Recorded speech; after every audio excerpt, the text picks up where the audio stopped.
पढ़े थे प्रतीक, आज हम पढ़ेंगे बिंब। बिंब का जो अर्थ है अंग्रेजी में इमेज का हिंदी रूपांतरण है। इमेज क्या होती है?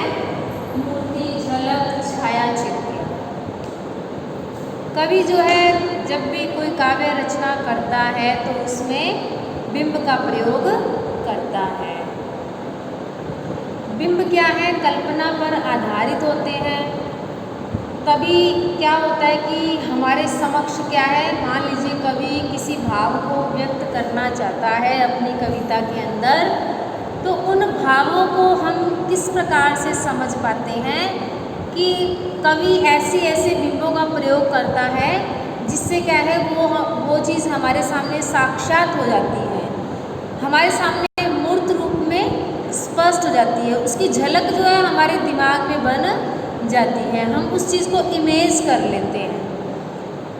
कभी मान लीजिए किसी बहुत ही सुंदर नारी की सुंदरता का चित्रण कर रहे हैं, बता रहे हैं कि उसके नेत्र ऐसे हैं, उसकी मुख ऐसा है, चंद्रमा के समान सुंदर है, या इस तरह के बहुत सारे वो बिंबों का प्रयोग करता है। तो उनको जब हम पढ़ते हैं तो हमें क्या लगता है कि साक्षात ही क्या है वो स्त्री हमारे समक्ष खड़ी है, उसकी जो मूर्त है हमारे दिमाग में उसकी छवि, उसकी झलक अपने आप ही बन जाती है। तो यह किसके कारण बनती है? बिंब के कारण। बिंब का जो संबंध होता है वो उपमेय से होता है, जिसके अंदर क्या है जो वो उसको इमेज कर रहा है। जैसे हम हैं, उपमेय होते हैं हम, उपमान क्या होते हैं? जैसे सूरज, चंद्रमा, फूल, जिससे उसकी तुलना की जाती है उसे उपमान कहते हैं। उपमेय जिसकी तुलना की जाती है। और बिंब जो होते हैं, आगे हम बिंब का अर्थ तो हमने समझ ही लिया कि बिंब क्या होते हैं, इमेज का हिंदी रूपांतरण है। और इसके अंदर क्या होता है कि कवि जो अपनी भावनाओं को व्यक्त करना चाह रहा है, जो भी व्यक्त करना चाह रहा है वो क्या है हमारे मस्तिष्क में उसका मूर्त रूप साकार हो जाता है। तो बिंब क्या होते हैं? मूर्ति, झलक या छाया चित्र होती है। सबसे पहला जो प्रवर्तक है वो है इसका फ्लिप। इसने क्या है सबसे पहले बिंब का, इमेज का वर्णन किया था। और हिंदी साहित्य के अंदर क्या है बिंबों को प्रस्तुत करने का श्रेय आचार्य रामचंद्र शुक्ल को जाता है। मूर्त भावना के अनुसार बिंब का निर्माण किससे होता है? मूर्त भावना के अनुसार होता है। मूर्त भावनाएं कौन सी? जो भावना कवि अपने काव्य में प्रस्तुत करना चाहता है, जो वो व्यक्त करना चाहता है, वो क्या है हमारे समक्ष दिमाग में, मस्तिष्क में उसकी छवि बन रही है। तो वो मूर्त भावना क्या है? जो भावना कवि व्यक्त करना चाह रहा था वो भावनाएं हमारे मस्तिष्क में मूर्त रूप प्रदान कर लेती है।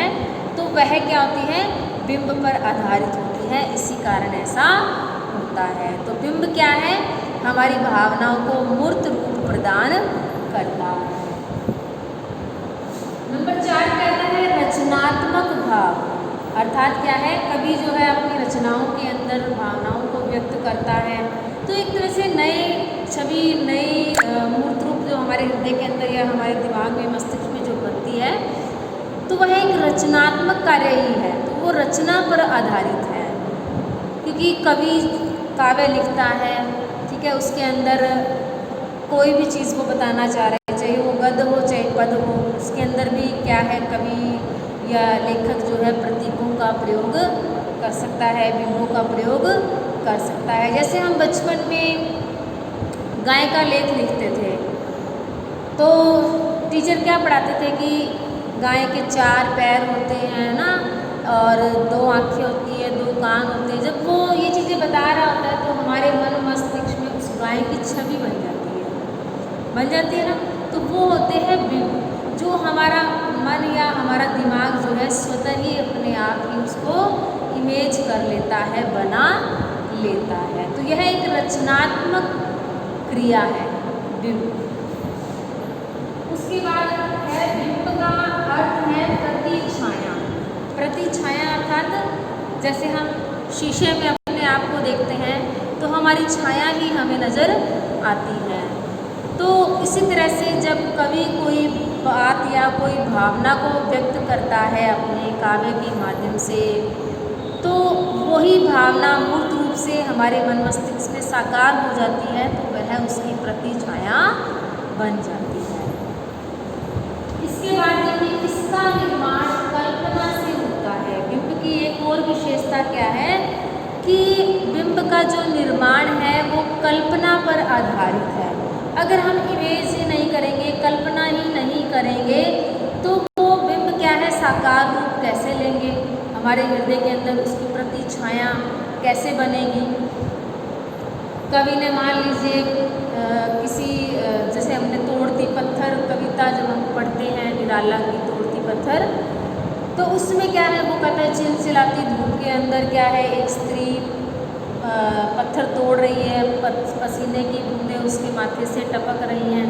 तो जब वो हम कविता पढ़ रहे होते हैं तो हमारे सामने वो स्त्री नहीं होती है, लेकिन फिर भी हमारा दिमाग उस स्त्री को इमेज कर लेता है, उसकी प्रतिछाया बना लेता है। तो वो किसके कारण होता है, कल्पना के माध्यम से। हमारे अंदर क्या है, हम कल्पना कर लेते हैं उस चीज़ की कि ऐसे ऐसे वो स्त्री की, उसका सांवला रंग है, उसके बड़े बड़े नेत्र हैं और अपने हाथ से क्या है, वो हथौड़े से पत्थर पर प्रहार कर रही है, पसीने की बूंदें उसके शरीर से टपक रही हैं। तो ये सारी चीज़ें जब हम उस कविता में पढ़ रहे होते हैं तो हमारे हृदय के अंदर क्या है, या हमारे दिमाग के अंदर उस भावना को हम महसूस कर लेते हैं। और मानसिक जो हमारा मन है उसके अंदर क्या है, उसकी छवि साकार हो जाती है, उसकी प्रतिछाया ही बन जाती है, मानो उसका साक्षात वो हमारे सामने ही खड़ी है, ऐसा हमें प्रतीत होता है। तो ये किस कारण से होता है, बिंब के कारण ही होता है। और बिंब क्या है, कल्पना पर ही आधारित होता है। बिना कल्पना के हम बिंब की कल्पना भी नहीं कर सकते। इसके बाद है भावों का होना आवश्यक।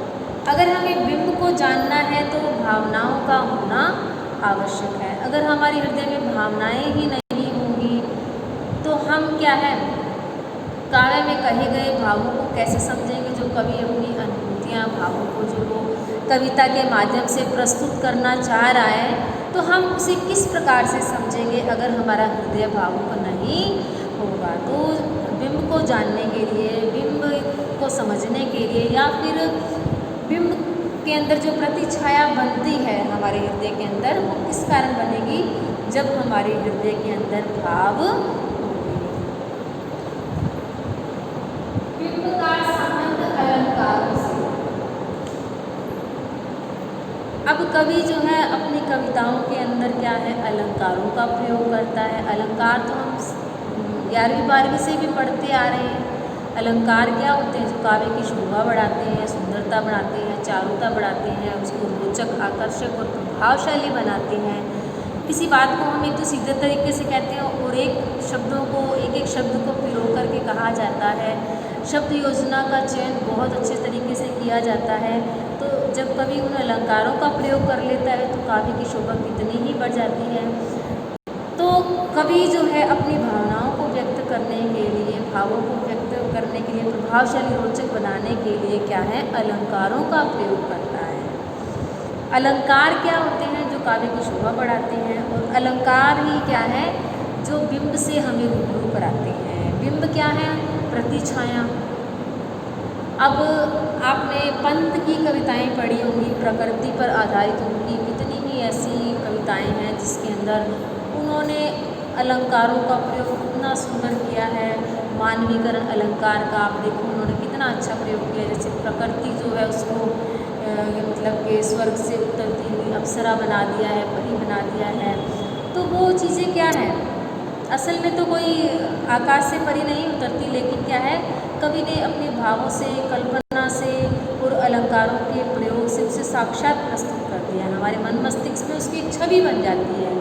तो वो किसके कारण बनती है, अलंकारों के प्रयोग से, कल्पना के प्रयोग से। और जहाँ कल्पना अलंकारों का प्रयोग हो जाता है वहाँ पर क्या है, बिंब स्वतः ही आ जाते हैं। क्योंकि हम फिर वो चीज़ इमेज करने लग जाते हैं, वो चीज़ें हमारे हृदय में छाया बन करके, प्रतिछाया बन करके हम उस चीज़ को महसूस करने लग जाते हैं, तो वहाँ पर बिंब आ जाते हैं। जहाँ पर आपको रूपक अलंकार मिलेगा, जैसे रूपक अलंकार आपने 12वीं पढ़ाई है कि किसी को रूप दे देना, जैसे सूर्य चंद्रमा का रूप दे देना, नायिका के मुख को चंद्रमा का रूप दे देना, ठीक है। जैसे राम के चरण कमलों को कमल की तुलना दे दी गई है, कमल के समान, जैसे उपमा में आ जाता है, ठीक है।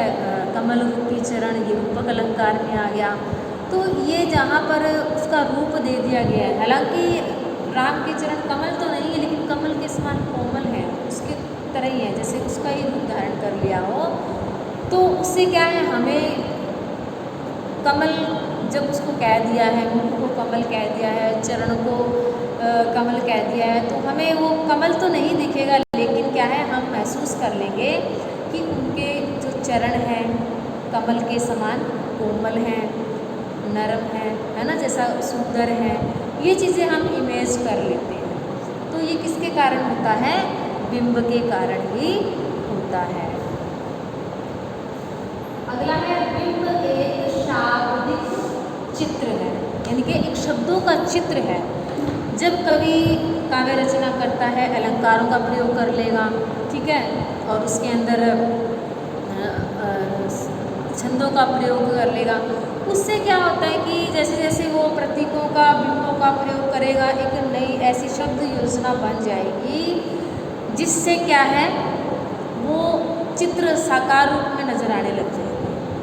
जैसे बचपन में मैंने आपको अभी एक उदाहरण दिया था लेख का, कि गाय का लेख लिखवाया था, तो उसमें लिखा कि लिखिए आप अभी, गाय के 4 पैर होते हैं, है ना, 2 कान होते हैं, 2 आँखें होती है। तो इस तरह से जैसे जैसे हम इन शब्दों को लिखते जा रहे हैं, वैसे वैसे क्या है, उस गाय की छवि हमारे मस्तिष्क में बन रही है। तो प्रतीक क्या, बिंब क्या होते हैं, एक शब्द चित्र होते हैं, जिससे क्या है, शब्दों को हम जैसे जैसे पढ़ते जाएंगे, वैसे वैसे मन मस्तिष्क में उसका मूर्त रूप क्या है, साकार हो जाता है, उसकी एक झलक बन जाती है, उसकी एक इमेज बन जाती है। तो जहाँ पर वो इमेज बनती है, प्रतिछाया बनती है, वहाँ तो होता है बिंबों का प्रयोग, और जहाँ पर साक्षात प्रस्तुत ही हो गया है, वहाँ होते हैं प्रतीक। मान लीजिए सामने कोई सुंदर स्त्री खड़ी है, उसी की सुंदरता को हम अलंकारों के प्रयोग से, प्रतीकों के प्रयोग से उसकी सुंदरता का वर्णन कर रहे हैं, तो वो क्या है, हमारे सामने साक्षात है, उसका वर्णन कर रहे हैं, तो कौन सा हो जाएगा, प्रतीक हो जाएगा। और जो चीज़ सामने साक्षात नहीं है, लेकिन हम उसके बारे में पढ़ करके अपने मन मस्तिष्क में उसकी एक चित्र बना लेते हैं, उसकी एक छवि बना लेते हैं, उसको एक मूर्त रूप दे देते हैं, तो वहाँ होता है बिंबों का प्रयोग। तो इस तरह से आपको ये बिंब समझ में आ गए